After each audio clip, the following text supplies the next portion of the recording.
TF1 sait comment impressionner ses téléspectateurs et pour cela la chaîne n'hésite pas à investir pour produire des émissions toujours plus qualitatives. Parmi les plus grands succès de la Une, Ninja Warrior présenté par Denis Brognard, Christophe Beaugrand et Iris Mittenard, mais aussi la chanson secrète animée par Nico Aliagas. Des primes qui se distinguent souvent par la qualité de leur production et qui réalisent régulièrement des scores d'audience. De quoi susciter la curiosité des chroniqueurs de Touche pas à mon poste qui ont cherché à savoir quel est le budget investi par TF1 dans ces deux émissions. Ainsi, dans l'émission du 18 janvier dernier, Guillaume Janton, appuyé par Benjamin Castaldi, a éclairé les téléspectateurs sur le coût que représentent ces primes. Le journaliste a révélé que la chanson secrète coûtait environ 700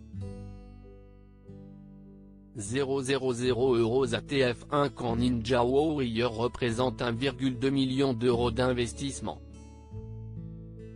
Et entre les deux, si est-il la chanson secrète qui serait la plus rentable pour la chaîne?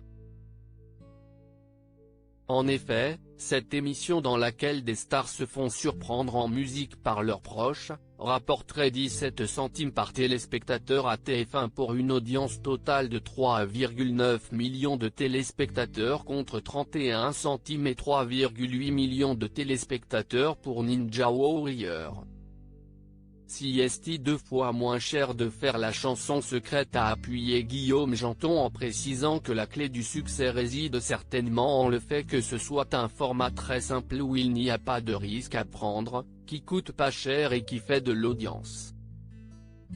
Le coût des émissions de TF1 au cœur de toutes les interrogations en juillet dernier, c'est Paris Match qui s'intéressait au coût d'une autre émission de TF1, à savoir le jeu présenté quotidiennement par Jean-Luc Reichmann, les 12 coups de midi. Dans son édition du 23 juillet, le magazine révélait qu'un numéro coûtait 55 000 € à la chaîne.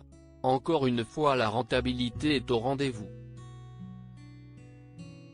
Au mois de mars 2020, sur le plateau de Touche pas à mon poste, Christophe Carrière notait que les 12 coups de midi, qui fédèrent jusqu'à 6,7 millions de téléspectateurs, rapportaient 1 million d'euros à la première chaîne de France. De quoi permettre de payer grassement son présentateur Jean-Luc Reichmann qui empocherait le salaire de 125 000 € par mois, soit 1,5 million d'euros par an.